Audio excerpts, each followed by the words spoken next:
Buenos días. Un saludo especial al Dr. Jaime Saavedra, director global de educación del Banco Mundial, y a Doña Isabel Román, coordinadora general de investigación del informe Estado de Educación, y ustedes, nuestros invitados. Soy Renata Villers, directora ejecutiva de ADA, y seré nuestra moderadora esta mañana.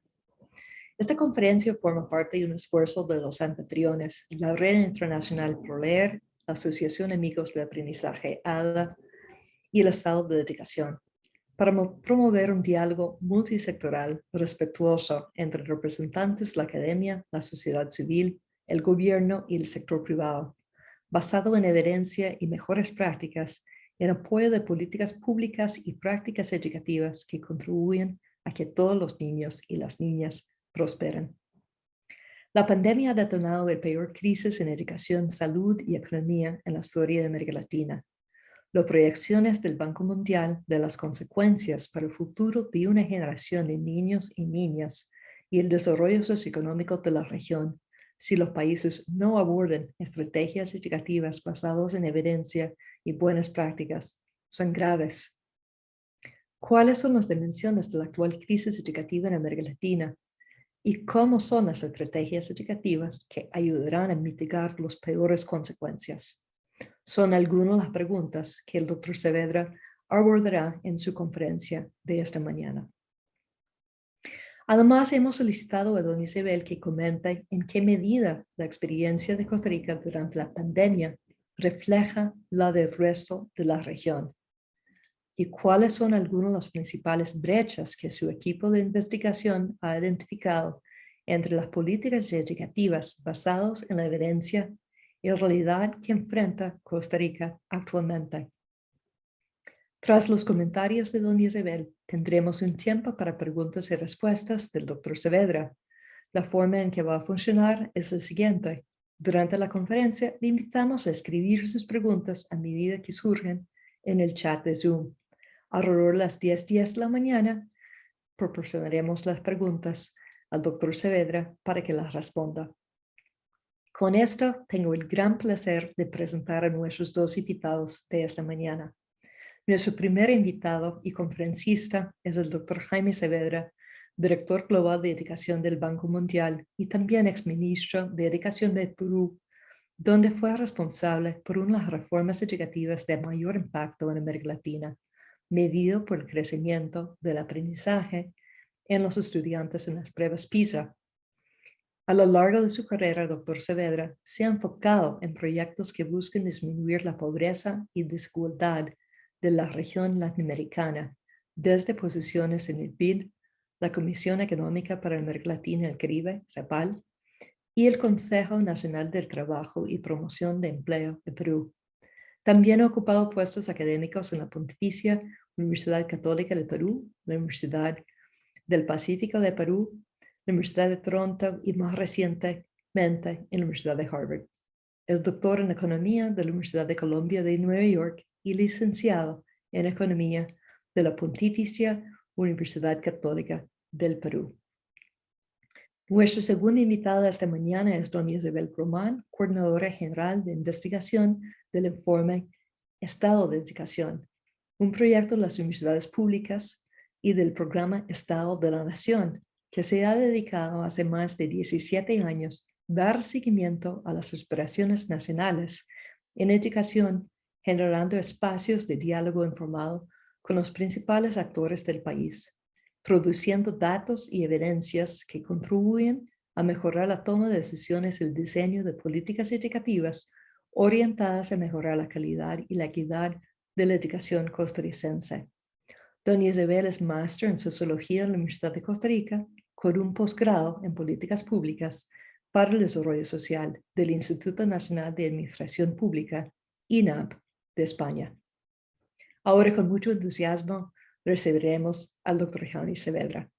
Muchísimas gracias,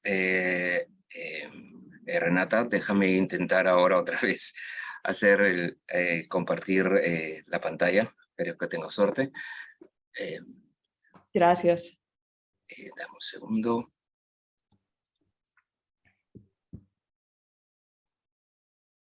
Ok. hope I'm doing the right. Esperemos que esté haciendo lo correcto. Se ve perfecto. ¿Se ve bien? Se Fantástico. ve perfectamente bien. Un segundo para aquí abrir y verlos a los participantes. Te agradezco mucho que hayas pedido abrir la cámara, porque muchas veces piden que se cierren todas las cámaras. Y yo francamente prefiero interactuar con seres humanos que con cajitas negras.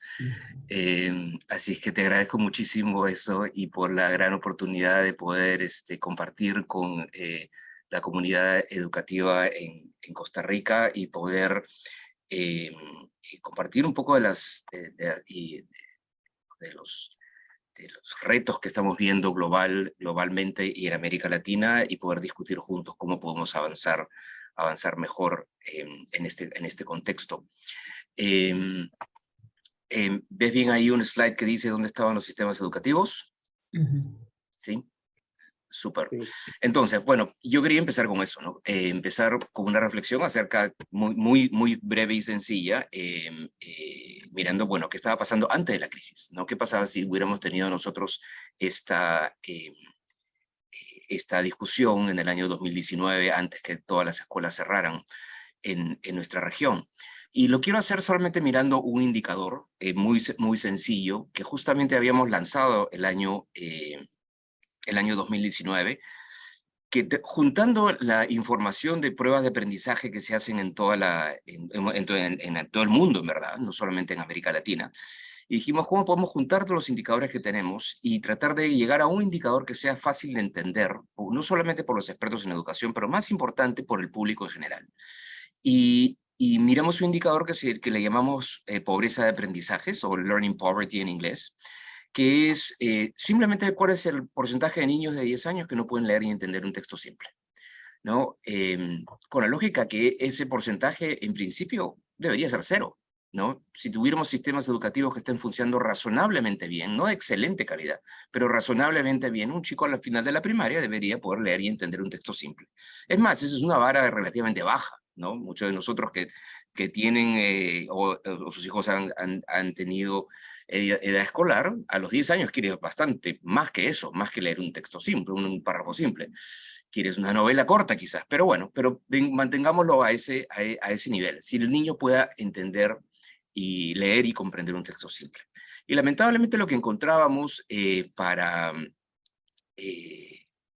los países de ingreso medio y bajo, incluyendo América Latina, Asia del Sur, África, hacia el este, encontramos que esa cifra antes de la pandemia era el 57%, que es una cifra altísima, si ustedes lo piensan bien. Ahora, esta cifra obviamente era heterogénea entre las distintas regiones del mundo. Esta cifra llega a casi 90% en África subsahariana y es 15% en Europa del Este. En América Latina está por encima del 50%, como que América Latina está a media tabla, digamos, entre los países de ingreso medio y bajo. Pero inclusive para América Latina, que está a media tabla, digamos, del mundo, esta cifra es altísima, ¿no? Es más de la mitad de los chicos, de los cuales la mayor parte está yendo a la escuela. No es que estos chicos estén fuera de la escuela, la mayor parte están en la escuela, y particularmente en América Latina la mayor parte está en la escuela. Las tasas de deserción en la primaria son relativamente bajas, las tasas de deserción son más altas en la secundaria, pero no en la primaria. Entonces, más de la mitad de esos chicos no están aprendiendo, digamos, no están logrando las competencias fundamentales. Ahora, alguien diría, pero ¿por qué se centran solamente en lectura? Bueno, obviamente en educación nos interesan muchísimos otros outcomes, muchísimos otros resultados. La educación no es solamente leer, pero la lectura importa muchísimo, ¿no? Importa porque la gente entiende, digamos, el público en general entiende que los niños deben aprender a leer y es un derecho para todos los chicos, y que además les permite obtener mayores niveles de educación, de aprendizaje, y es la base sobre la cual se construyen muchas otras habilidades. O sea, no es que no es una cosa muy arbitraria decir que debemos preocuparnos de la lectura. Además, importa la lectura a cierta edad, ¿no? No es decir, bueno, no fue a los 10 años, ya será después, ¿no? Los niños que no leen al finalizar la primaria tienen dificultades para ponerse al día y arriesgan, ¿no? Quedarse atrás en el resto de su educación. Y por otro lado también, si nosotros miramos qué está pasando con niveles de lectura en nuestros países, en realidad es también una señal, ¿no? Un país que logra, un sistema educativo que logra darle estabilidad fundamental a los chicos, probablemente le está dando una educación comprensiva, ¿no? E integral a los chicos, ¿no? Difícilmente sería un sistema acá que les enseña a leer, pero no les enseña ninguna otra cosa. Muy difícil eso, ¿no? Lo más probable es que esto está correlacionado con la calidad del sistema, ¿no? Y necesitamos, es útil tener algún indicador fácil de entender para el público, que nos permita saber, bueno, este sistema está funcionando bien o no, ¿no? Este es un sistema que le está dando a los chicos lo que necesitan, ¿no? Y por otro lado, si hablamos de los aprendizajes fundamentales, y ahí miramos no solamente la lectura, ¿no? La lectura, ¿no? Las competencias matemáticas, ¿no? Las habilidades socioemocionales, y si todo eso lo conceptualizamos como que es parte de la pobreza de aprendizajes, eliminar la pobreza de aprendizaje es algo que nosotros tenemos que mirar en los países de una manera similar a como miramos al objetivo de acabar con el hambre o acabar con la pobreza extrema. Esa pobreza de aprendizajes, ¿no? Tener esas habilidades fundamentales o asegurarnos que el porcentaje de chicos que no tienen las habilidades fundamentales sea lo más bajo posible, o sea, sea cero, es un objetivo de desarrollo de los países similar al hambre, ¿no? Similar a la pobreza extrema. Y este indicador también es un indicador, si es que vamos mal en este indicador, es una advertencia temprana que todos los otros objetivos educativos que están incluidos, ¿no? En el SDG 4, ¿no? En los Objetivos de Desarrollo Sostenible número 4, están posiblemente en peligro, ¿no? Y por otro lado, tenemos que ver esta pobreza de aprendizajes como algo que es moral y económicamente inaceptable, ¿no? El hecho que los chicos no estén logrando estas habilidades mínimas en la escuela es algo inaceptable, porque todos los niños tienen derecho a una educación que les dé las habilidades necesarias para la vida, ¿no? Y por otro lado es económicamente inaceptable, porque no estamos pidiendo algo que es extremadamente complejo, ¿no? Ni estamos pidiendo algo que es inalcanzable, ¿no? Es algo que muchos de nuestros países tienen los medios económicos y el conocimiento técnico para asegurarse de que todos los chicos lean. Entonces, de alguna manera, si nosotros vemos estos altos niveles de pobreza de aprendizajes, es algo que es un problema moral para nuestros países, ¿no? Ahora, obviamente uno puede tener un diagnóstico muchísimo más complejo y comprensivo de cómo estaba la situación antes de la pandemia, pero déjame dejarlo ahí nada más y ya pasar bueno, ¿qué pasó? ¿Qué pasó con la pandemia? ¿Qué pasó con el COVID? Bueno, uno de los grandes problemas que tuvimos es que como parte de las herramientas que los países escogieron para combatir con la pandemia fue el cierre de las escuelas, ¿no? La pandemia obviamente fue algo que agarró a todas las economías y a todas las sociedades desprevenidos, no los agarró preparados para enfrentar esto. Entonces hay un arsenal de medidas de política para combatir la pandemia, ¿no? Principalmente en el lado de la salud, y no voy a explicar ese lado, pero dentro de otros ámbitos fue cerrar las economías, ¿no? Y se cerraron los negocios, se cerraron las economías, y se cerraron las escuelas también, ¿no? Ese fue un political choice, fue una elección de política. Eso no fue impuesto por la naturaleza, eso fue impuesto por los hombres. Entonces la gran pregunta era, bueno, ¿esto fue una buena decisión o no? ¿No? Y es cierto, uno tiene que reconocer que, digamos, en abril, mayo, junio del año 2020, estábamos navegando en un mar de ignorancia, ¿no? Y no sabíamos si el cierre de las escuelas era algo realmente efectivo para combatir la pandemia o no. Entonces es natural pensar que muchas economías dijeron, bueno, sí, es posible que los chicos sean fuente de contagio, es posible que esto contribuya a expandir más las infecciones, entonces hay que cerrar las escuelas, y se cerraron. Y esa fue la decisión de la mayor parte de países. Ahora, hay unos cuantos países, y un caso que me interesa siempre mencionar es el caso de Suecia, que no cerraron las escuelas, ¿no? Cerraron luego algunas escuelas secundarias, casi no cerraron las escuelas primarias, y la lógica fue, bueno, sí, estamos navegando en un mar de ignorancia, pero justamente como no sabemos si el cerrar las escuelas va a tener un impacto positivo sobre el combate a la pandemia, entonces no las cerramos. Esa fue la lógica de Suecia. Esa fue la lógica del resto de países. Es como no sabemos, hay que cerrarlas. Y bueno, pero se cerraron. La tragedia es que se cerraron durante larguísimo tiempo, un larguísimo tiempo. Y en ese gráfico lo que ustedes ven es el cierre en las distintas regiones del mundo, y si ven ahí, las 3 regiones con los cierres más largos fueron América Latina y el Caribe, América del Norte, América del Sur, Asia del Sur. En América del Norte, que básicamente eso está dominado por Estados Unidos, muchos cierres parciales, porque sí, algunos estados cerraban, otros no cerraban, fue una situación muy heterogénea. Si uno mira los cierres completos de todos los sistemas escolares, básicamente ahí sí son América Latina y Asia del Sur los que cerraron durante un tiempo más largo. Es muy difícil la estadística en esto porque a veces muchos países que califican como cierre parcial, fue parcial porque en verdad estaba unos cuantas escuelas abiertas, pero la mayor parte del sistema estaba cerrado. Entonces, si nosotros tipificamos qué pasó en América Latina, la mayor parte de América Latina básicamente cerró, ¿no? Con la excepción de Uruguay, Nicaragua no cerró. Uruguay cerró, pero empezó a abrir relativamente rápido, luego de unos cuantos meses, pero una gran masa de países de América Latina estuvo cerrado casi 2 años, ¿no? Y hacia el sur también India, Bangladesh, Pakistán. Por otro lado, hay otros países también como Filipinas, Indonesia, algunos países de África que estuvieron cerrados básicamente 2 años, ¿no? Y eso es un shock inmenso, ¿no? Y con un impacto muy desigual al interior de los países, ¿no? Nosotros sabemos que la capacidad de los chicos, de los sistemas educativos para lidiar con la pandemia fue muy desigual, ¿no? Y obviamente al interior, así como hay diferencias entre las regiones, hubieron diferencias que ustedes conocen bien al interior de los países. ¿Cuál fue el resultado de esto? Es que ese 57% que yo mencioné hace unos minutos, estamos simulando que puede llegar a 70% como consecuencia de estos cierres escolares tan largos. Y es una crisis, eso conlleva a entender que estamos en una crisis extremadamente grave.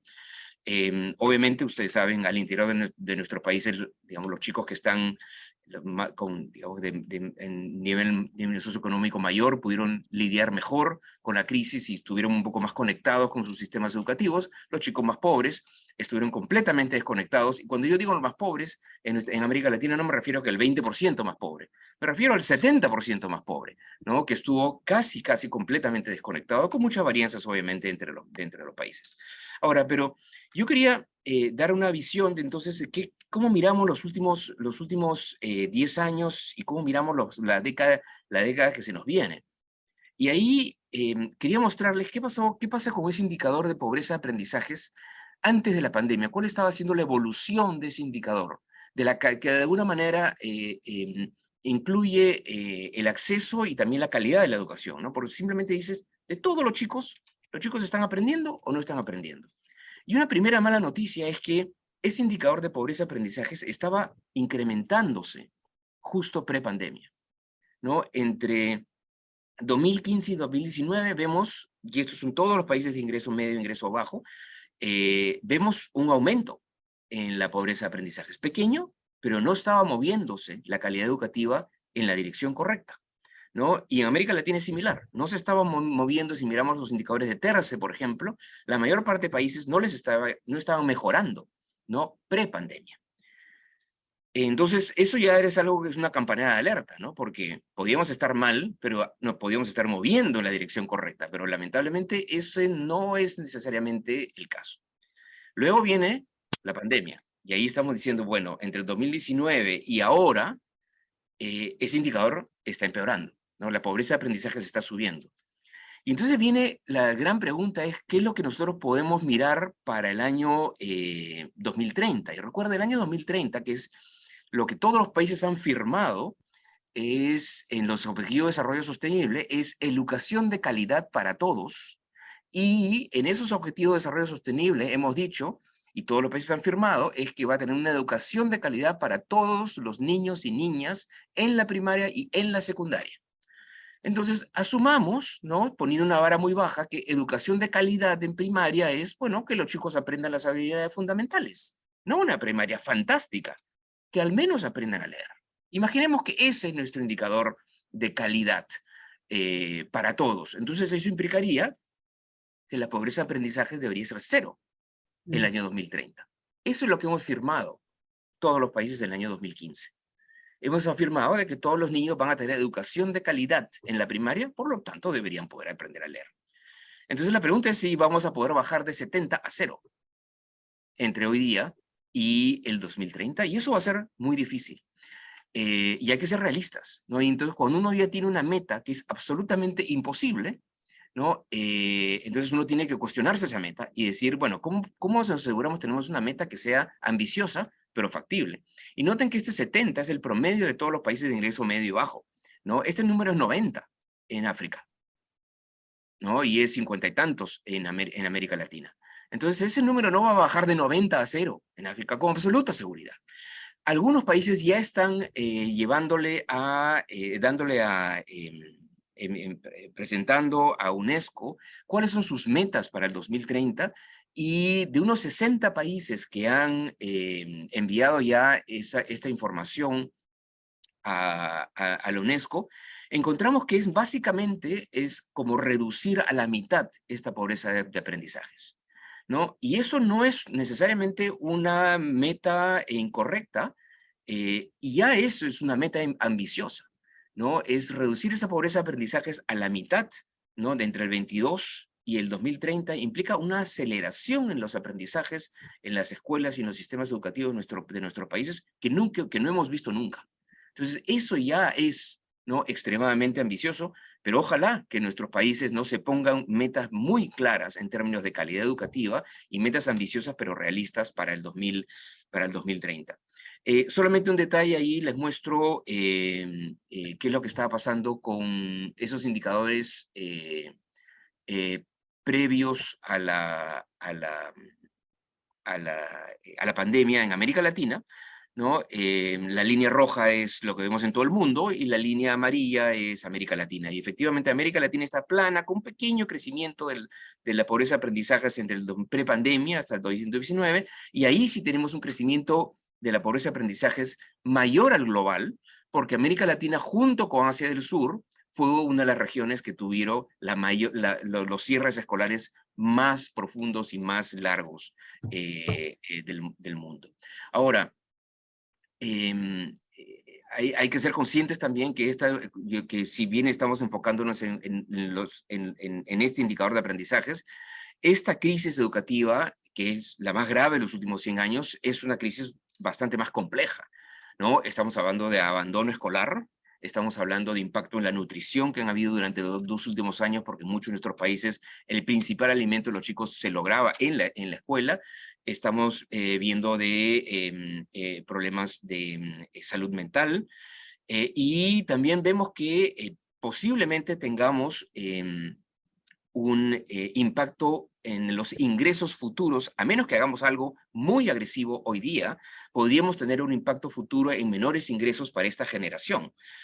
¿Por qué? Si ustedes lo piensan de una manera muy, muy sencilla, el retorno a un año de educación es en promedio, digamos, 10%, ¿no? Y muchos de nuestros niños es posible que simplemente tengan un año menos de educación o 2 años menos de educación, porque simplemente no estuvieron en la escuela y los sistemas educativos no van a agregar un año adicional, ¿no? Si los sistemas educativos regresan a simplemente hacer lo que estaban haciendo antes, es muy posible que de facto estos niños terminen su ciclo escolar con 1 año menos o 2 años menos de lo que hubieran tenido si no hubiera habido pandemia.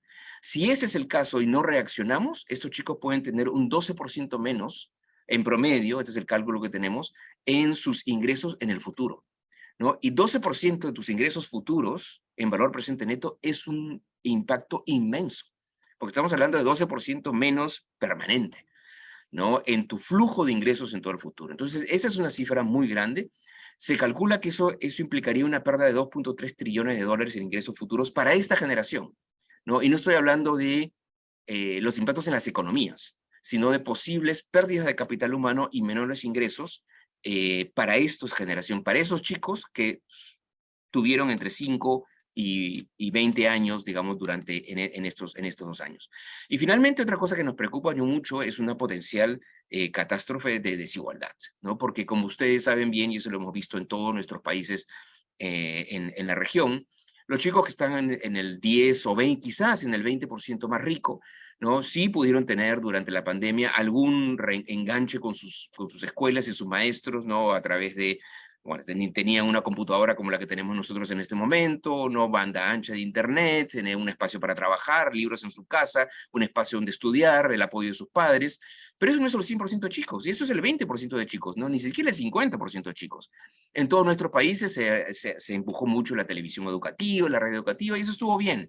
Pero eso te permite saber que la escuela existe, ¿no? No es que has tenido muchísimos aprendizajes a través de eso. Entonces, sí nos preocupa de que un grupo muy grande de chicos de nuestras economías han tenido cero enganche con sistemas educativos durante 2 años, y un grupo pequeño sí lo tuvo. Entonces, no solamente es el impacto, sino el impacto diferenciado al interior de nuestros países. Otra cosa que nos preocupa es que, bueno, ya tenemos en algunos países data real, lo que yo les mostré, ese 70% que yo les mostré son simulaciones, pero ya tenemos data real para algunos países, ¿no? No todos los países han medido los aprendizajes durante estos últimos 2 años, algunos países sí lo han hecho, ¿no? Y lo que les muestro ahí, no, que no voy a entrar en más detalle, pero y luego te mando, Renata, la presentación. Pero en el caso de Sao Paulo, por ejemplo, que ellos midieron los aprendizajes al comienzo del año 2021, Sao Paulo es una región que había estado mejorando su puntaje de matemáticas de manera relativamente acelerada entre el 2011 y el 2019. Había tenido una trayectoria positiva muy buena, y entre el 2019 y la primera medición que tuvieron en 2021, ven un desplome, ¿no? De sus aprendizajes en matemáticas al mismo nivel que habían tenido el año 2011. ¿No? Entonces, a menos que se haga algo urgente, ¿no? Un estado como Sao Paulo de Brasil estaba perdiendo 10 años de progreso, ¿no? En su progreso educativo. No, la data que viene en el otro gráfico es data para el estado de Karnataka en la India. Y una cosa bien interesante, si ustedes miran la línea amarilla te dice el porcentaje de niños que pueden leer un texto de segundo grado en el 2018, antes de la pandemia. Y si ustedes miran bien esa línea amarilla, ya el año 2018 solo el 35% de niños, ¿no? Pueden leer un texto de segundo grado. Y esto es una medición para los chicos de cuarto grado. Y eso está en la nota, en la letra chiquita. Estamos midiendo en Karnataka a los chicos de cuarto grado. Y los chicos de cuarto grado vemos, pueden leer un texto de segundo grado, ¿ya? Y solamente el 35% lo podían hacer pre-pandemia. Pero ya teníamos un problema grave, ¿no? De calidad de aprendizajes en Karnataka. Bueno, ese 35%, ¿no? En el 2018 bajó a 20, a solo 20% en el 2020. ¿No? Esta medida fue al final del año 2020. Entonces, estos son solamente 2 indicadores que le quería mostrar ya de data real que nos muestra que sí, efectivamente han habido pérdidas de aprendizaje. Y la otra cosa que nos preocupa es, y si miran el gráfico de la derecha en México, es el cambio en la proporción de niños que no pueden leer un texto a los 10 años, en cambio en la pobreza de aprendizaje, y vemos una reducción, pero una reducción mucho mayor en las familias de bajos ingresos que en las familias de altos ingresos.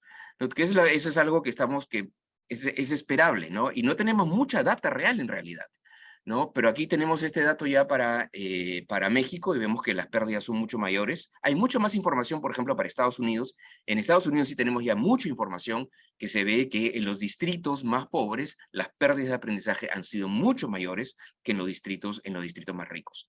Y también vemos que hay diferencias a nivel de grados, ¿no? Vemos que las pérdidas en los grados más bajos, para los chicos más pequeños, y ese es el caso del estado de Sao Paulo, en el lado izquierdo del gráfico, las pérdidas en tercer grado han sido mucho más marcadas que las pérdidas en noveno grado, que es algo que también esperamos, ¿no? Lamentablemente. Y una cosa que también quería mencionar es que las pérdidas en educación inicial han sido inmensas. Educación inicial, lamentablemente, en casi todos los países del mundo cerró completamente, y ahí sí no hubo ninguna recuperación vía Zoom, nada. Simplemente cerraron. Entonces estamos hablando de una generación de chicos de 4 o 5 años que sin la pandemia hubieran ido a la educación inicial, ¿no? Y simplemente la educación inicial desapareció para ellos. Y están entrando ahora a primero o segundo grado con una preparación completamente distinta a la que tuvieron los chicos de su generación anterior, hace solamente 4 años, ¿no? Que sí pasaron por una educación inicial, ¿no? Con los problemas que tenían, pero pasaron a través de una educación inicial. Esto es un problema muy grave. Entonces, ahora si en este gráfico quería ver simplemente si nosotros miramos la progresión escolar de un chico cualquiera a lo largo del tiempo, ¿no? Si esta fuera la progresión pre-COVID, ¿no? Vemos que con los cierres escolares hay aprendizajes que se han olvidado o que no se han logrado durante un periodo entre el cierre escolar y la reapertura.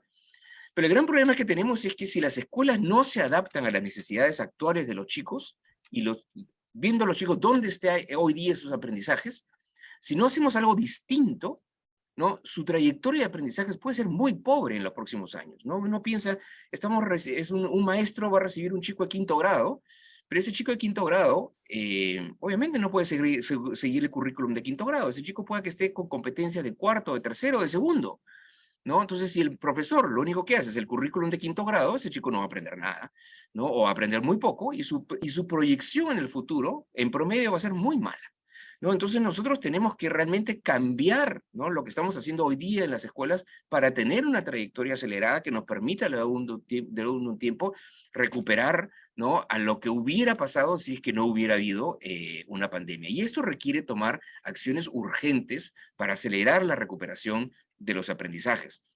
Yo creo que hay algunos países o algunos estados que lo están pensando bien, ¿no? Que dicen, bueno, yo tengo que lograr, y eso lo estaba conversando, por ejemplo, ¿no? con las autoridades del estado de Ceará en Brasil, ¿no? Que es un estado que ha tenido, digamos, intervenciones muy interesantes en la última década, y decían, bueno, ¿cómo vamos a hacer? Y otros estados de Brasil estaban haciendo para que en los próximos 3 años podamos asegurarnos que los chicos reciban lo que hubieran recibido en 4 o 5. De tal manera que de aquí a 3 años, ¿no? Un chico ya esté igual a como hubiera estado sin pandemia, ¿no? Entonces, como que tuviera que comprimir en 3 años, tengo que comprimir 4, o tengo que comprimir 5, ¿no? Y no va a ser fácil, ¿no? Pero ¿cómo hago de tal manera que de aquí a un tiempo ya el chico se pueda recuperar y esté a un nivel de competencias y aprendizajes como si no hubiera habido pandemia? Similar al de un chico que estuvo, digamos, antes en la escuela y que no pasó por este shock. Ahora, entonces la gran pregunta, y con esto voy a hacer los últimos minutos de mi presentación, es ¿qué hacer para recuperar y acelerar los aprendizajes? ¿No? Y aquí solamente quiero mencionar algunas cosas que ya algunos países están haciendo, y esto no es las intervenciones que tienen que hacer nuestros sistemas escolares en general para ser mejores.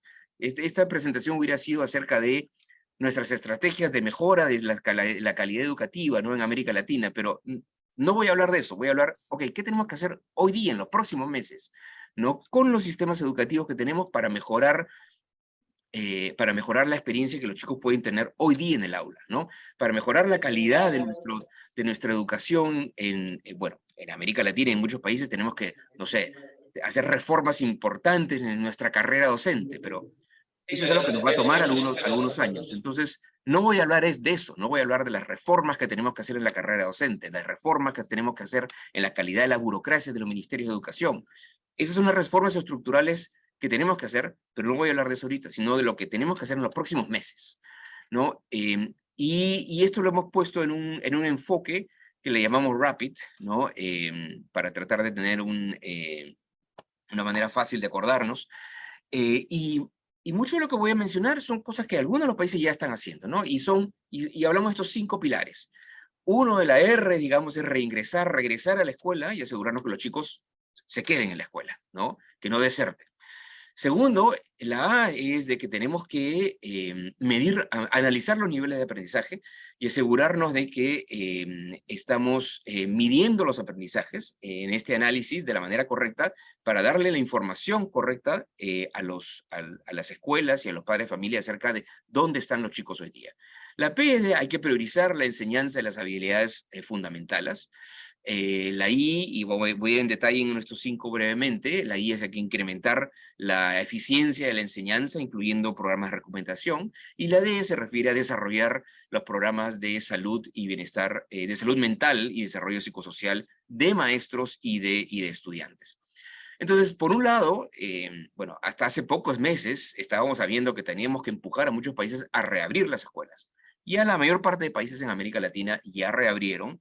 Además, el calendario escolar en muchos países de América Latina también implicaba una apertura hace algunos meses. Ya la mayor parte de sistemas ya abrieron.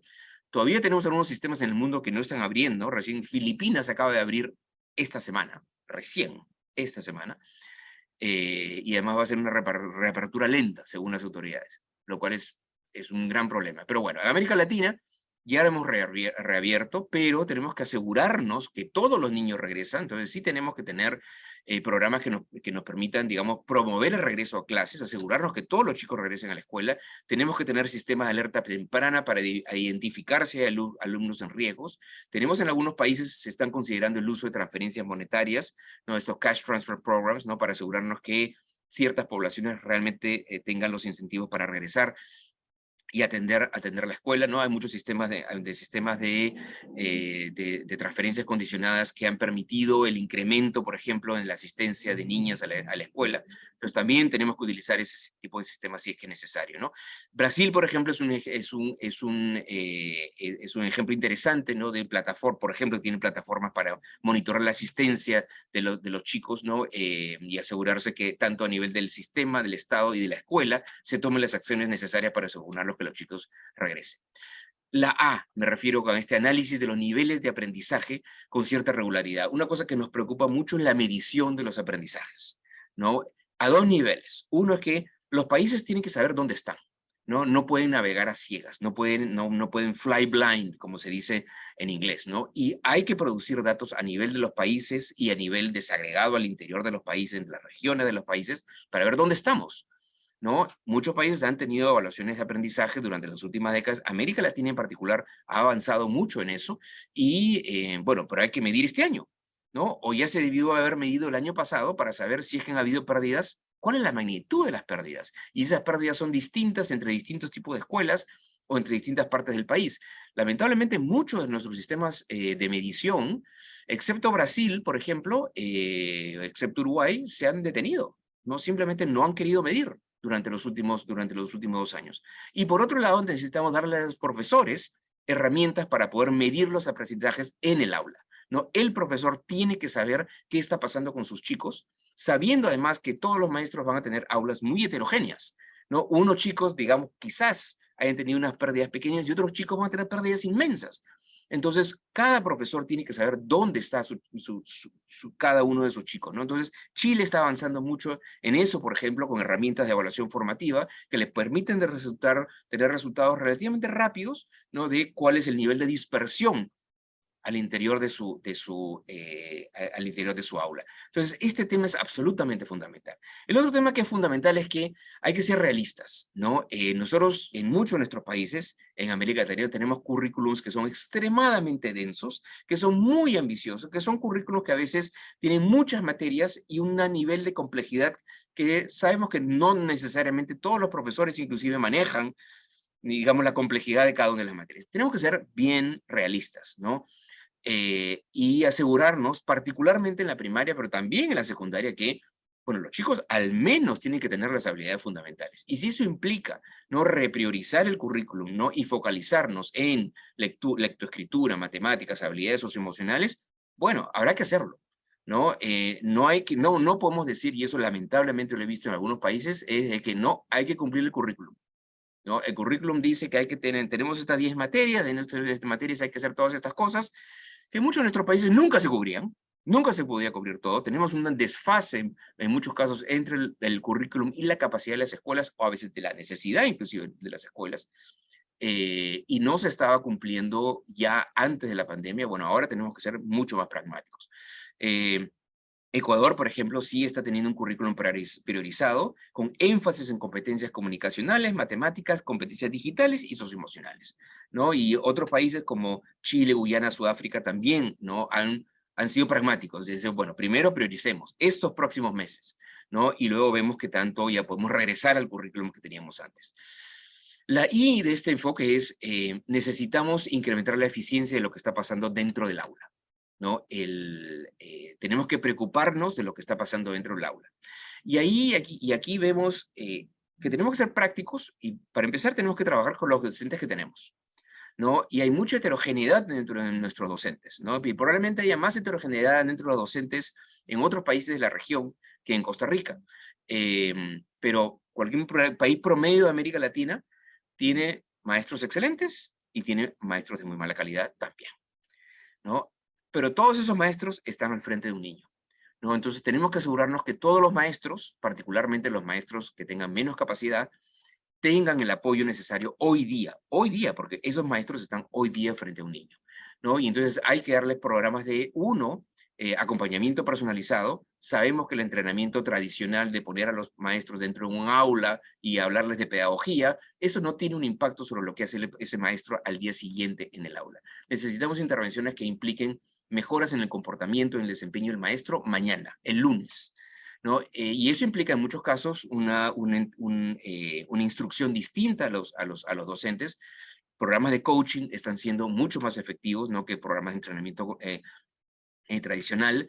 Programa de pedagogía estructurada en donde se le da a los maestros materiales en los cuales semanalmente ellos tengan el material de qué es lo que tienen que hacer semana por semana, cosa que va a ser muy útil para algunos maestros y quizás no tan útil para otros maestros que ya tienen ellos mismos sus buenos sistemas, pero tenemos que asegurarnos que todos los tengan, y los maestros que no tienen las capacidades correctas, hay que darles el apoyo que ellos necesitan para que puedan, digamos, interactuar mejor con los alumnos inmediatamente en el aula. Programas de tutoría en grupos pequeños y remediales al final de la clase también están siendo importantes, aunque son un poco más caros. Y programas de aprendizaje, ¿no? Programas híbridos, ¿no?, que permitan que cuando haya conexión al menos, por ejemplo, el chico pueda continuar su aprendizaje en el salón. Entonces, hay un menú de cosas que hacer y cada país va a tener un menú distinto, pero lo que sí tenemos que asegurarnos es que tenemos que preocuparnos de qué está pasando en el aula hoy día, sabiendo que los maestros están enfrentando aulas mucho más complejas de lo que tenían, inclusive ya, de lo complejas que ya eran en el 2019. Y finalmente, el apoyo socioemocional, ¿no? Y integrar el apoyo psicosocial y de la salud mental en las escuelas, capacitar a los docentes para para ellos mismos poder apoyar a los chicos. Hay que invertir mucho más en eso. Ahí tenemos sistemas educativos en los cuales hay el ratio de psicólogos o de trabajadores sociales por alumno es un número bajísimo, es horrorosamente bajo, ¿no? Entonces, este es un área en el cual tenemos que prestarle, lamentablemente, muchísimo más atención de la que le hemos prestado atención en el pasado. Entonces, yo quiero cerrar con dos temas. Uno es que la recuperación de los aprendizajes comienza con el compromiso político. Muchas de las cosas que yo he mencionado, las sabemos, no son rocket science, pero son complejas de implementar a escala, ¿no? O sea, si yo les digo, bueno, hagamos todo esto en una escuela, lo vamos a poder hacer, con seguridad. Pero el problema es que no lo queremos hacer en una escuela, lo tenemos que hacer en decenas de miles de escuelas, ¿no? En un país mediano como el mío, como el Perú, no estamos hablando de 60.000 escuelas. Entonces, no me importa lo que yo pueda hacer en una escuela, lo tengo que hacer en 60.000 escuelas. Y lo tengo que hacer la próxima semana, ¿no? Y eso entonces requiere un compromiso político importante, ¿no? Y por otro lado, implica asignar los recursos humanos, financieros y materiales que sean necesarios. Y con recursos financieros estamos un poco en problemas, ¿no? Porque ya antes de la pandemia veíamos que el gasto en educación en América Latina, al menos si lo miramos como porcentaje de PBI, estaba tendiendo a la baja. No estaba mal, está en 4% en promedio, lo que no es terrible, pero estaba viendo la baja. No es terrible en términos de porcentaje del PBI, ¿no? Es como el esfuerzo relativo. Pero si nosotros lo miramos con otro indicador que es el gasto por alumno, que es lo que a mí siempre me importa, ahí sí vemos que estamos en problemas, ¿no? Y hay distintos niveles de problemas entre los distintos países de América Latina. Perú, por ejemplo, gasta $1.500 por alumno. Costa Rica está en cerca de 4.000 en los últimos datos que yo tenía, está mejor que Perú o que México, pero la OECD gasta 10.000, ¿no? Entonces, es cierto, tenemos que ser más eficientes con nuestros gastos. No hay ninguna duda de eso. El Perú, inclusive el Perú, con sus $1.500, tiene que ser mucho más eficiente con esos $1.500. Pero obviamente, tampoco se puede hacer magia, ¿no? Por más eficiente que sea con tus $1.500 en Perú, no vas a poder lograr, ¿no?, una educación del nivel de la OECD con los niveles de gasto que tienes por alumno. Entonces, hay que aumentar, hay que mejorar en ambos aspectos. ¿Sí se necesitan más recursos por alumno? Sí.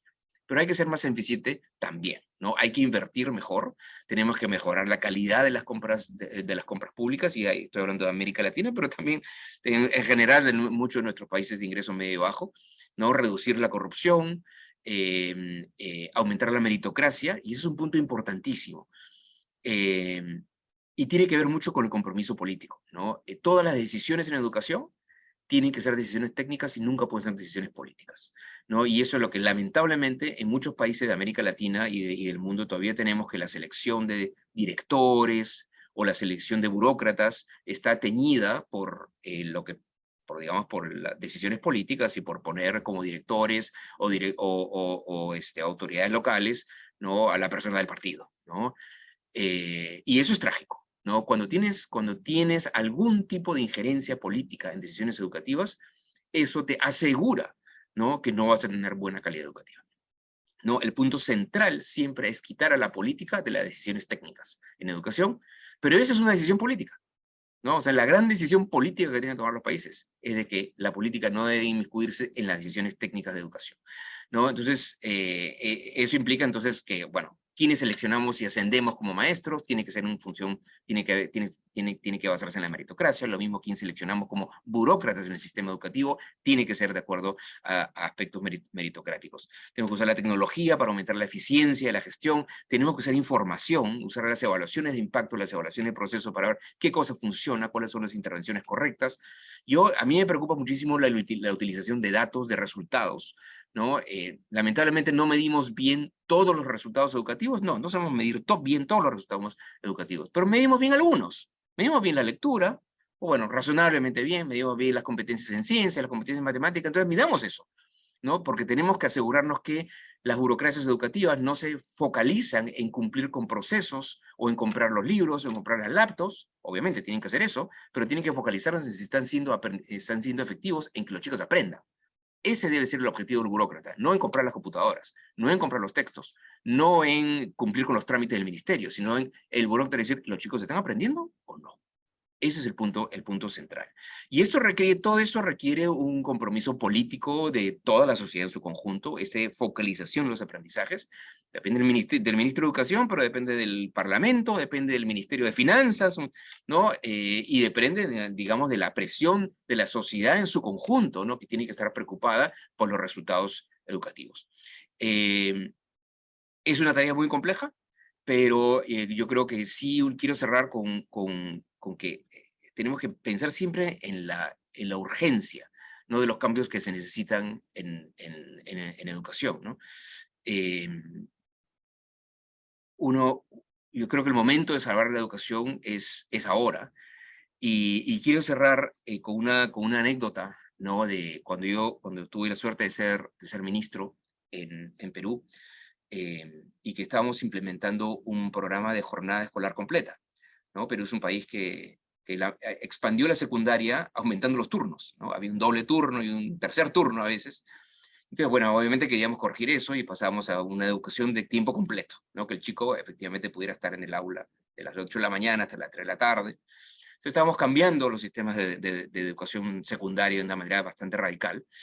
Y yo visité muchas de esas escuelas, ¿no?, que estaban pasando a ser una escuela de un turno, entonces con más horas, ¿no? Y les preguntaba siempre a los chicos, bueno, ¿y qué les parece, no?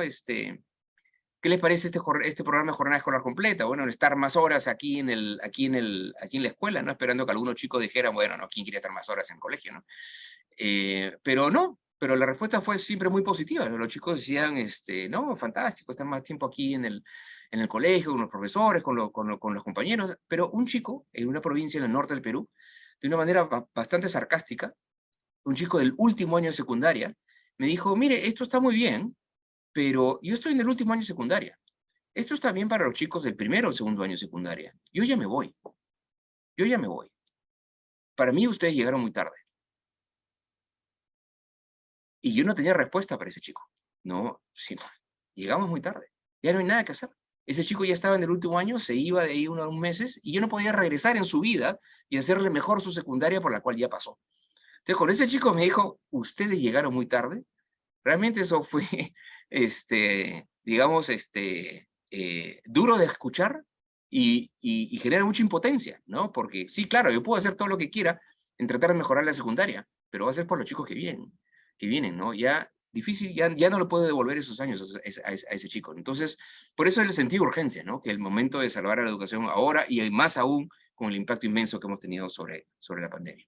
Muchísimas gracias y te agradezco mucho, Renata, por la oportunidad.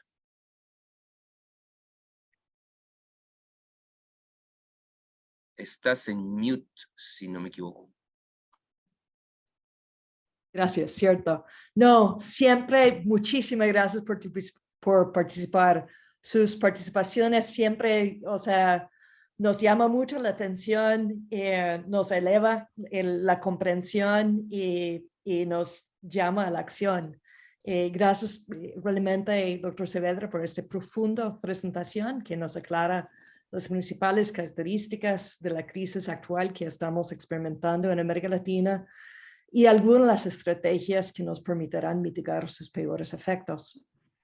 Ahora escucharemos los comentarios de doña Isabel Román, coordinadora general de investigación del Estado de Educación, quien nos expondrá algunas de las dimensiones del apagón educativo en Costa Rica. Adelante, Isabel. Gracias. ¿Ahí me escuchan? Sí. Perfectamente. Perfecto. Bueno, buenos días y muchas gracias, Renata y amigos del aprendizaje por la invitación para compartir este espacio y compartirlo con alguien de la calidad y de la experiencia de Jaime Saavedra, a quien también pues le agradezco mucho esta excelente presentación que nos ha hecho esta mañana sobre la situación educativa en América Latina y las recomendaciones precisas y claras que ha formulado para salvar a esta generación y atender los desafíos que tenemos y con los cuales coincido plenamente, debido a que son retos apremiantes a los cuales, de los cuales Costa Rica no escapa. Al contrario, ustedes saben que el 8º informe del Estado de la Educación hizo un llamado urgente al país sobre la crisis educativa que tenemos y analizó en detalle para el caso nacional algunos de los temas que Jaime ha abordado con una extraordinaria mirada regional. Yo quería, en mi comentario, como solo tengo 10 minutos, me dijo Renata, destacar 10 aspectos claves que me parecen, nos deja la presentación de Jaime y a los cuales me parece que debemos poner especial atención. El primer aspecto es con lo que terminó, el sentido de urgencia. Y como dice él, salvar la generación es ahora, no es mañana ni después, ¿verdad? No, y esto me parece que es central. O sea, tenemos que entender esto porque no podemos normalizar una situación que no es normal, ¿verdad? Ni dejar perder una generación como ya lo hicimos en los años 80 para el caso de Costa Rica en el siglo pasado.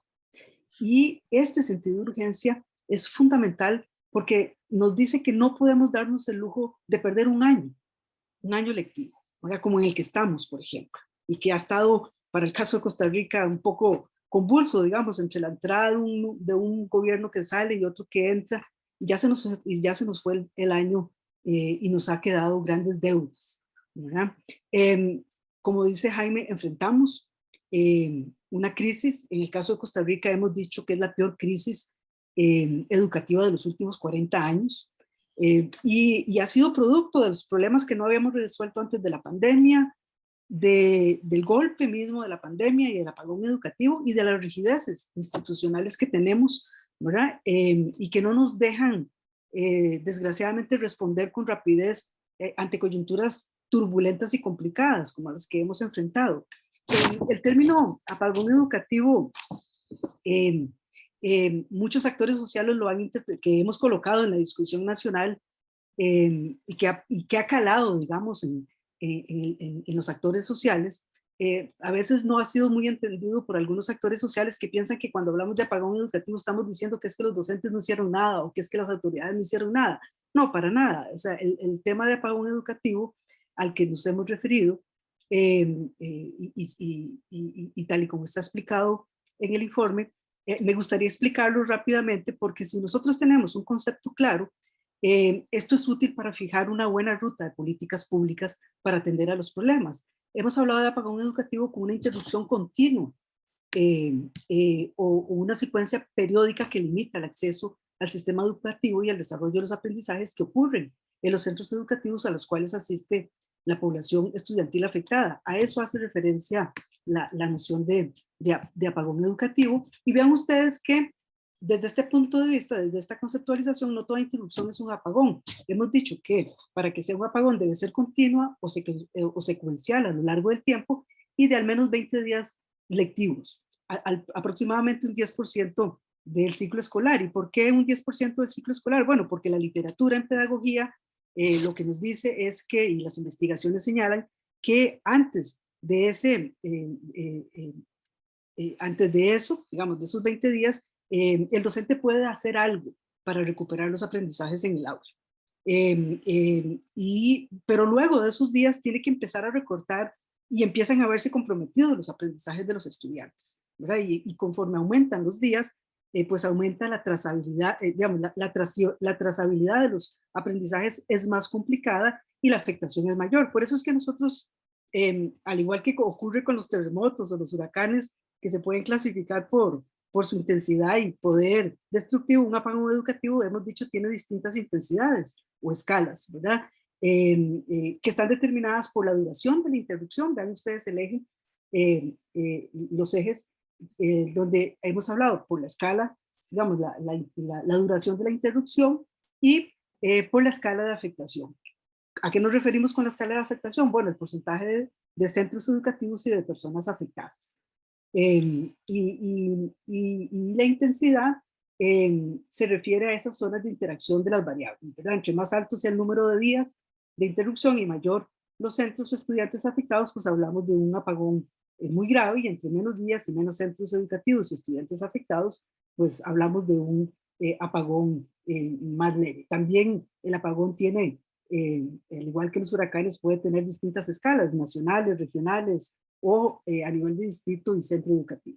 Es con esta conceptualización que hemos estado analizando y determinando apagones que hemos tenido en los últimos años en el país, los cuales han sido de distintas intensidades y escalas. Y los mismos, hemos dicho, no se pueden ver de manera aislada, porque es un continuum, ¿verdad? Deben verse como un continuum, y es por eso que hemos hablado de una época de apagones educativos que inició justamente antes de la pandemia, con 2 huelgas que tuvimos en el 2018 y 2019, y a los cuales se sumaron pues las interrupciones que tuvimos en el 2020 y en el 2021. Y vean ustedes, como señalaba bien Jaime, en el caso del 2020, pues tuvimos este golpe de la pandemia, donde Costa Rica figuró como uno de los países con uno de los mayores cierres en América Latina, en la región, como bien decía Jaime, con mayores cierres prolongados, ¿verdad? En términos de las escuelas. ¿Y esto por qué es particularmente serio? Independientemente, digamos, de las justificaciones que, como bien decía Jaime, se tomaron porque no sabíamos o porque todavía estábamos, ¿verdad?, probando. Bueno, se priorizó el tema de la salud de los niños, pero aquí el tema es que, vean ustedes que esta interrupción tan prolongada para el caso de la educación pública costarricense, que es a la que asiste la mayoría de nuestros niños, es particularmente seria porque la mayoría de los niños que vienen de climas educativos bajos van al sistema educativo público, ¿verdad? Y entonces, efectivamente, un cierre de este tipo, pues, tiene impactos importantes en los más vulnerables, ¿verdad? Y esta acumulación, hemos dicho reiteradamente, de 4 años, ¿qué significó? Bueno, significó que en el 2021 teníamos niños y niñas en 4º grado de primaria que nunca habían recibido un año completo de clases desde que entraron a 1er grado, o muchachos de 5º año del colegio que su último año de ciclo regular completo fue cuando estuvieron en 7º año, digamos, entrando al colegio. Entonces, bueno, esto es un tema, el primer tema que quería plantear. El segundo tema que quería plantear, y que me parece que Jaime lo plantea, y quiero destacarlo para el caso costarricense, es la centralidad de la lectura y la escritura como un eje de la recuperación y la nivelación. Y esto me parece de la primera importancia, por todo lo que ya Jaime nos explicó, ¿verdad? Pero además hay que decir porque la competencia lectora, ¿verdad?, es la primera de las 8 competencias claves, ¿verdad?, que han sido definidas que deben tener las personas para interactuar y participar activamente en la sociedad, ¿verdad? Y vean ustedes que antes de la pandemia, para el caso costarricense, el 74% de los estudiantes mostraba bajos desempeños en comprensión lectora. Vean ustedes, se concentraban fundamentalmente en los niveles 1 y 2. A Costa Rica le suele ir bien en América Latina en TERCE y en ERCE, pero cuando nos comparamos con los que nos queremos comparar, la cosa cambia, ¿verdad? Y ahí hay que tener esa perspectiva clara. Y vean ustedes que cuando tuvimos los cierres, especialmente en el 2020, hicimos un análisis en el informe y encontramos, como ya muchos de ustedes lo han visto, ¿verdad? Que tuvimos una fuerte contracción de los aprendizajes en áreas claves. En el caso de español, del programa de español, solo se impartió el 50% del programa, siendo algunos años particularmente serios, donde, como en el segundo grado, donde no se impartió más del 62% del programa, o en sexto grado, que no se impartió el 57%. ¿Qué significa esto? Bueno, significa lo que, digamos, con estos rezagos, es muy probable, como bien señalaba Jaime, que a la vuelta de la esquina, en los próximos años, y si no actuamos con celeridad, aumente la pobreza de los aprendizajes que estaba proyectando Jaime. Ahora, dicho esto, hay que tener claro, y aquí nada más aporto a los razonamientos y a la data que Jaime aportaba, hicimos con PISA para este informe un análisis de causalidad con un modelo de causalidad para ver la importancia de la competencia lectora y cómo esto influía en la competencia matemática y en la competencia científica.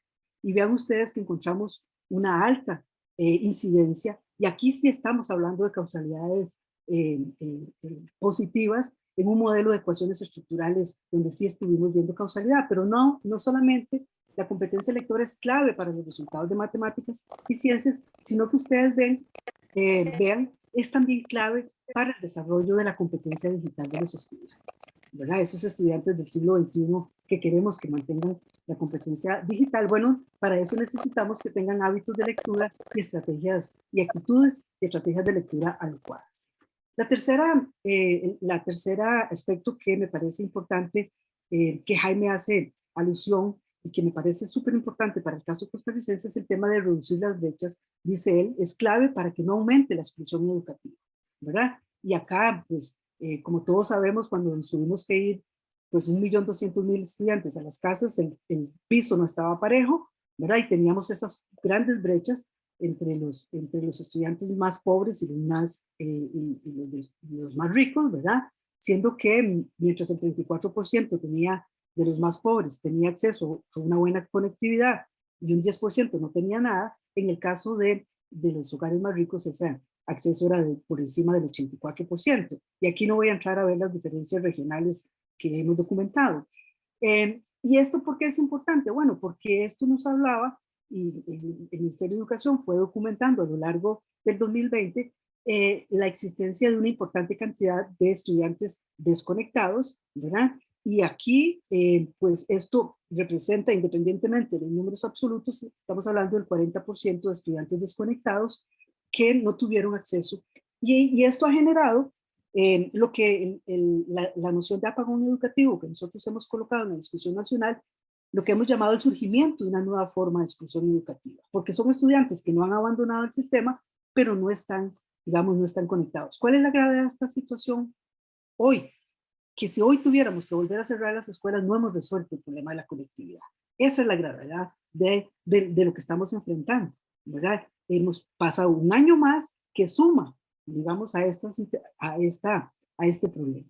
Y vean ustedes, hemos hecho un análisis en el Estado de la Educación sobre el perfil de los estudiantes con mayor probabilidad de exclusión, y vean ustedes, son mayores de 15 años, madres con secundaria incompleta, no tienen laptop, no tienen conectividad, viven en la zona rural o en la región central, han caído en la pobreza y no tienen programas de apoyo. Estamos hablando de becas, comedores escolares y transporte. Y bueno, obviamente que esto, de nuevo, con visión prospectiva, si esta exclusión educativa aumenta, va a aumentar los niveles de pobreza en los próximos años. Este es un escenario que hicimos a 5 años y vean cómo la pobreza se va a disparar en las mujeres, en la zona rural y en algunas regiones específicas como la Urunca y la Caribe. Bueno, el cuarto aspecto que me parece importante de la exposición de Jaime es el tema de la importancia de la evaluación como una brújula para navegar ante la adversidad.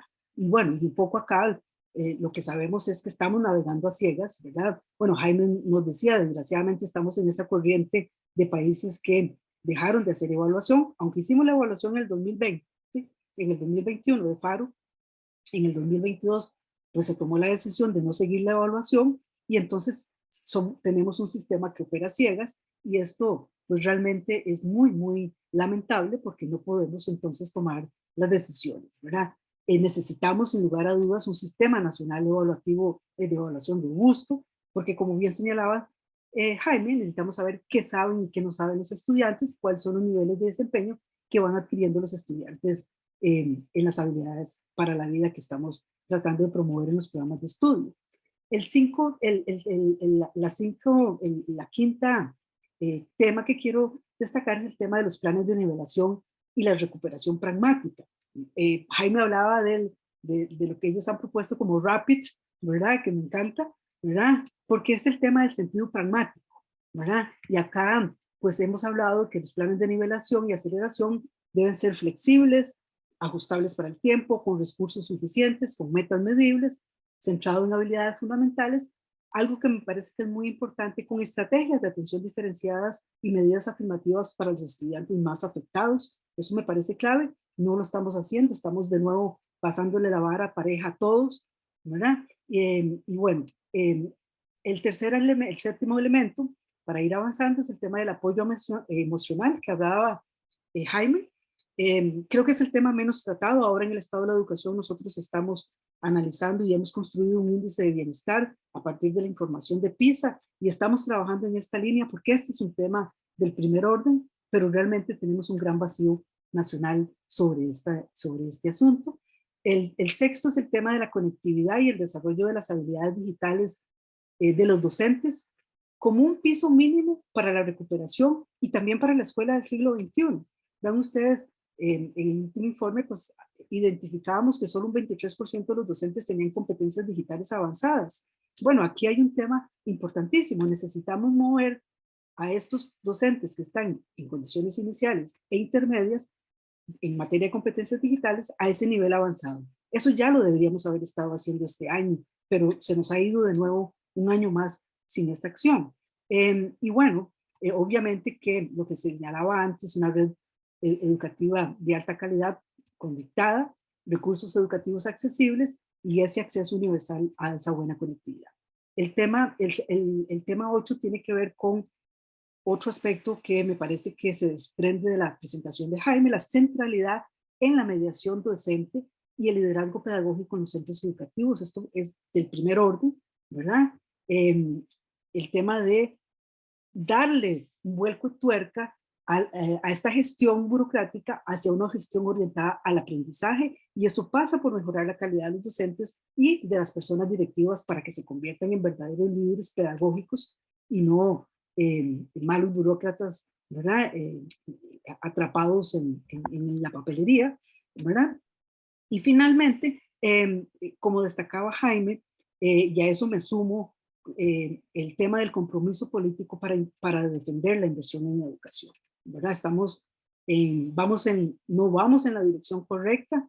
Esto era lo que ya antes empezábamos a ver en el 2019, la caída de la inversión en educación, y la mala noticia es que ya estamos alrededor del 6%, ¿verdad? Cuando estábamos casi cercanos al 8%. Y bueno, y esto es particularmente serio porque está afectando especialmente a los programas de equidad, a los programas de incentivos para estudiar como becas, comedores, que son indispensables para la retención.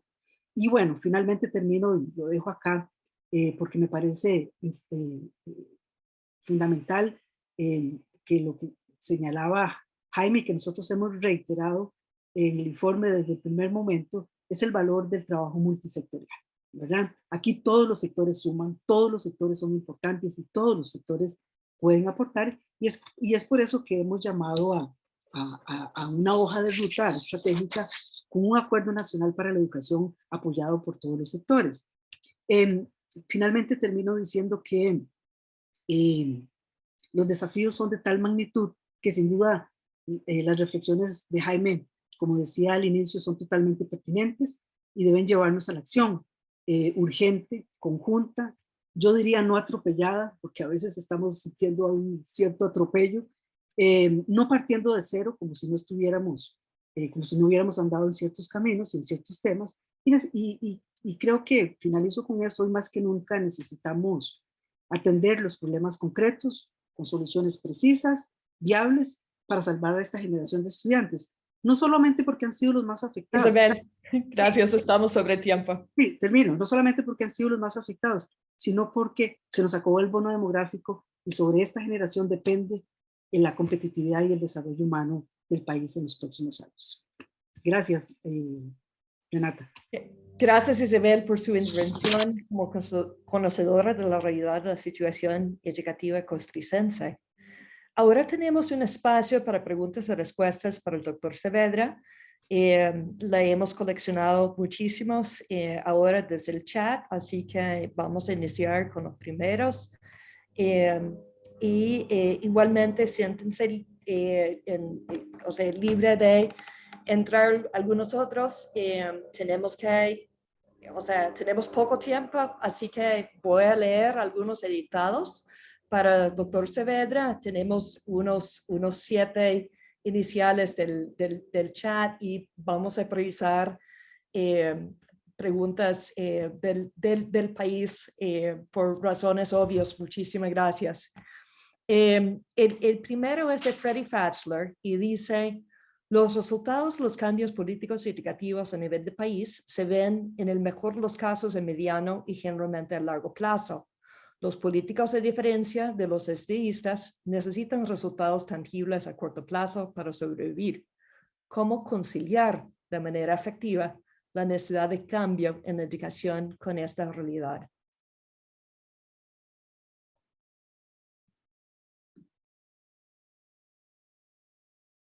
Perdón, Jaime, estás en mute también, y para facilitar eso te lo envié por correo. Los Sí, primeros 7. sí, pero mira, no sé hasta cuánto rato tenemos, Renata, no sé si mejor tú escoge qué es lo más relevante para la audiencia y de repente puedes juntar 3 preguntas y hacemos un par de Me rondas. parece perfecto. Entonces, empecemos con esto que es una inquietud general, esa dicotomía entre la necesidad de los gobiernos de tener respuestas de corto plazo y la necesidad de la sociedad de tener sistemas de largo plazo. ¿Cómo se concilia eso? Usted que ha estado en ambos meses.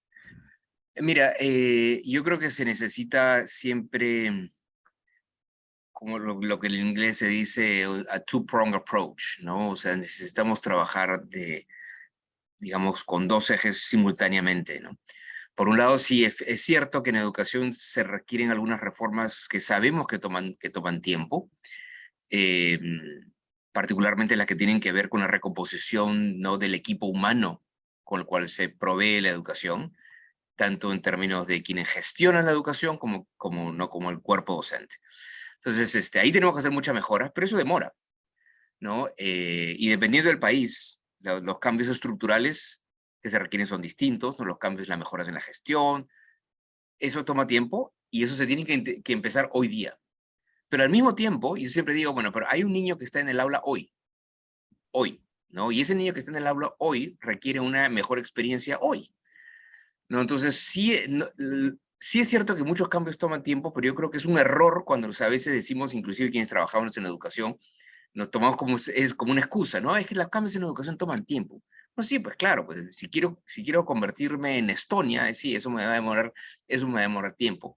Pero algo tengo que hacer para mejorar la experiencia de los niños que están en el aula hoy día, ¿no? Y por eso es cuando yo decía, porque tengamos intervenciones que impliquen apoyo a los docentes, ya sea a través de coaching, de sesiones estructuradas, etcétera, que permitan que ese maestro pueda tener un cambio en su desempeño en el aula el lunes. No le quiero hacer una maestría sobre pedagogía, no, quiero que tenga algún cambio una mejor interacción con los chicos el lunes. Y eso es factible, ¿no? Y eso sí implica un cambio en la experiencia del chico el lunes. Entonces, esos cambios en el corto plazo sí se pueden dar, ¿no? Y tienes un conjunto de intervenciones. A veces cuando uno habla, por ejemplo, de hay que mejorar la infraestructura escolar, No, bueno, obviamente, pues eso tiene que, si tengo que reconstruir una escuela o tengo que construir más escuelas, sí, eso me va a tomar tiempo. Pero al mismo tiempo, intervenciones críticas en infraestructura son gastos de mantenimiento de las escuelas, ¿no? Que los directores pues, tengan mayores recursos, ¿no? Para poder pintar, comprar equipo, hacer reparaciones menores, cosas que parecen tontas, ¿no? Pero que pueden generar un cambio en, digamos, la experiencia de los maestros y de los chicos en el aula mañana. Entonces, esos son dos ejemplos muy, muy sencillos, ¿no? De cosas que uno efectivamente sí puede hacer, ¿no? Entonces, yo creo que y que tiene un impacto en el aula. Entonces, yo creo que siempre tenemos que diferenciar. ¿Hay cosas que van a tomar tiempo? Sí. ¿Hay cosas que son estructurales? Sí, y hay que empezarlas mañana, a empezarlas hoy día. Pero al mismo tiempo, hay otras intervenciones que pueden generar un cambio inmediato, ¿no? A veces nos centramos mucho en que necesitamos inputs, ¿no? Necesitamos que las computadoras, libros, etcétera, cosas, y nos va a demorar tiempo en traer esas cosas, particularmente si estamos hablando de las escuelas públicas. Pero siempre tenemos que acordarnos que la experiencia del chico depende de dos cosas, depende de esos inputs que tenga y depende del factor humano. Y ese factor humano puede modificarse mucho más rápido, porque depende del comportamiento de los actores, ¿no? Entonces, si depende de eso, eso es algo que sí uno puede tener un impacto relativamente rápido en términos de las dinámicas en las escuelas. Pero yo creo que no debemos, digamos, tomar como excusa de que los cambios en la educación demoran, ¿no? Sí, algunos demoran, pero hay otros que no demoran, ¿no? Y eso requiere liderazgo, ¿no? Si hay liderazgo a nivel de la escuela, por un lado, ¿no? Por eso yo siempre enfatizo tanto la importancia del rol del director, ¿no? El director cambia el espíritu de la escuela. Si uno tiene un buen director, ¿no? El espíritu de la escuela es completamente distinto a si uno tiene un director apático, ¿no? Entonces se requiere liderazgo a nivel de la escuela y liderazgo a nivel del sistema en su conjunto. Entonces, yo creo que sí hay cosas que uno puede tener un impacto en el corto plazo. Y en eso, digamos que yo creo que tener la participación de los padres para presionar en ambas cosas, yo creo que es importantísimo. Pero lo dejo ahí. Fantástica. Una pregunta relacionada, pero muy ampliamente relacionado, viene de Andrea González. Dice que si el sistema antes de la pandemia generaba exclusión y estaba debilitado, ¿es posible recuperar aprendizajes y hacer las acciones que menciona sin cambiar sustancialmente el sistema educativo? Es difícil. Pero otra vez regreso de que no podemos tomar como excusa, bueno, no es que lo que necesitamos son cambios sustanciales, y esos cambios sustanciales nos van a tomar tiempo. Ok, fantástico, hagamos los cambios sustanciales. In the meantime, ¿no? En el entretanto, hay que hacer algo con la estructura que tenemos hoy día, ¿no? Porque sí a mí me preocupa mucho, ¿no? ¿Cuál es la experiencia que están teniendo los chicos en el aula hoy día, ¿no? Literalmente hoy día, ahorita, en agosto, ¿no? Porque si es que la experiencia de esos chicos en agosto, en septiembre, octubre, noviembre, es mala, esos chicos pueden no regresar.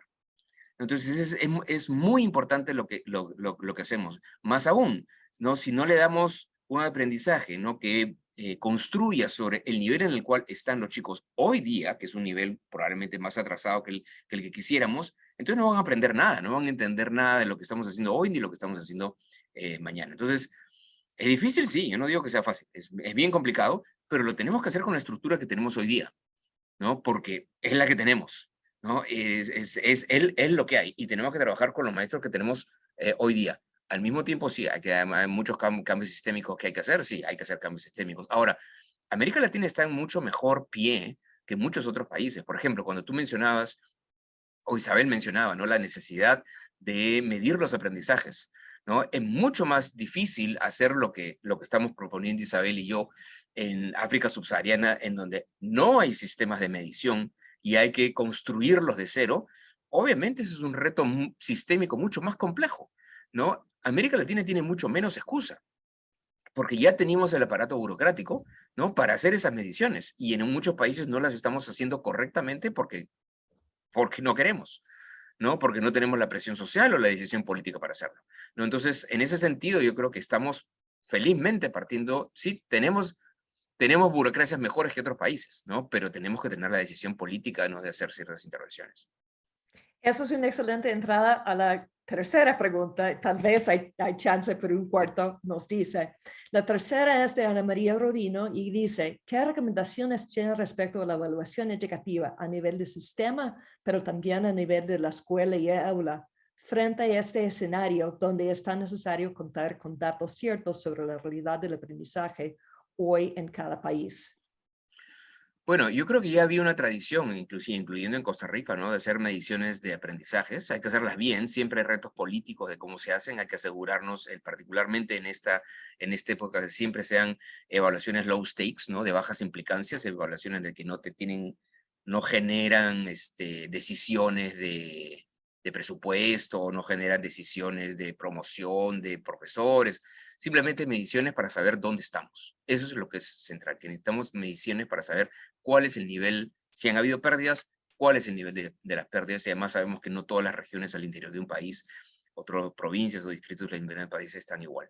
Entonces, evaluaciones de bajas implicancias, sino evaluaciones que sean simplemente para saber dónde estamos, son absolutamente urgentes. Algunos países simplemente no han querido hacer porque están temiendo malas noticias, ¿no? Pero bueno, tenemos que tener las noticias. Es literalmente como decir, bueno, no voy al médico a pesar que tengo síntomas, no voy al médico, no vaya a ser que el médico me diga algo malo, ¿no? Es exactamente lo mismo y estoy viendo exactamente ese tipo de decisiones en muchos países. De alguna manera, como muchos países, o casi todos los países, han implementado programas de aprendizaje remoto, ¿no? Que han invertido bastante durante estos últimos años, y está bien que se haya hecho eso, y es en muchos casos lo mejor que se podía haber hecho. Pero si es de que se ha invertido en programas de aprendizaje remoto, ya sea con radio, televisión o algo que se trató de hacer con internet, y encontramos que hay pérdida de aprendizaje, algunas autoridades piensan, bueno, entonces vamos a estar mostrando que nuestros programas fueron inefectivos, ¿no? Entonces, para no mostrar que fueron inefectivos, entonces mejor no midamos, ¿no? Eso es algo muy irresponsable respecto del bienestar de los chicos, ¿no? Y hay que ser conscientes, los programas de aprendizaje remoto hicieron lo mejor que pudieron en las circunstancias que teníamos, ¿no? Y no podemos esperar que hayan reemplazado el aprendizaje presencial. No lo hicieron ni en los países más ricos, ¿no? Que también tuvieron intentos de aprendizaje remoto. Entonces, ok, se hizo lo mejor que se pudo. Costo hundido. Lo que tenemos que saber es, de aquí para adelante, cómo mejorar nuestros aprendizajes. Para hacerlo, tenemos que saber dónde estamos. Y segundo, y con esto cierro, este punto es que también tenemos que darle evaluaciones formativas para los docentes, para que sepan rápidamente dónde están los chicos. Ese es un instrumento que conocemos ya en muchos países y es algo que simplemente tenemos que asegurarnos que esté en la mano de todos los docentes y que se apliquen, y que el docente sepa dónde están los chicos, ¿no? Y el docente que sepa diga, uy, Dios mío, tengo el currículum de quinto, estos chicos no están ni en segundo, ¿no? Y acabo de hablar, ayer en la tarde hablé con un colega que venía de Cajamarca, que es una provincia el norte del Perú, y me decía, oye, nada, hicimos unas evaluaciones a chicos de sexto grado, me dice, no estaban ni el nivel de segundo, gravísimo. Le digo, pero en una zona rural de Cajamarca. Me dice, no, o sea, eran las afueras de la capital. O sea, no estábamos en un sitio muy, muy remoto, ¿no? Pero, oye, grave, grave, ¿no? Y se habían hecho evaluaciones en aulas, en un grupo de 10 aulas, ¿no? Le digo, ok, bueno, eso hay que saberlo. Eso hay que saberlo. Y yo creo que ahí estamos fallando, ¿no? En muchos países de la región. Excelente. No, yo creo que, o sea, esta presentación obviamente daba para horas de discusión, los cuales no lo tenemos, así que cerramos la conferencia en este momento agradeciendo al doctor Saavedra por compartir esos hallazgos y recomendaciones que nos orientan en un diálogo multisectoral informado para contribuir cada uno desde nuestros rincones y posiciones para recuperar y acelerar los aprendizajes, los miles de niños y niñas que están afectados por la pandemia. Muchísimas gracias también a doña Isabel por informarnos sobre las dimensiones del apagón educativo en nuestro país. Agradecemos a todos ustedes por abocarse a formar parte del diálogo de esta mañana y desde distintos rincones en el país, y en nombre de Proleer a la Educación, muchas gracias y que tengan todos muy buenos días. Muchísimas gracias. Muchas gracias, Renata. Muchas gracias, Isabel.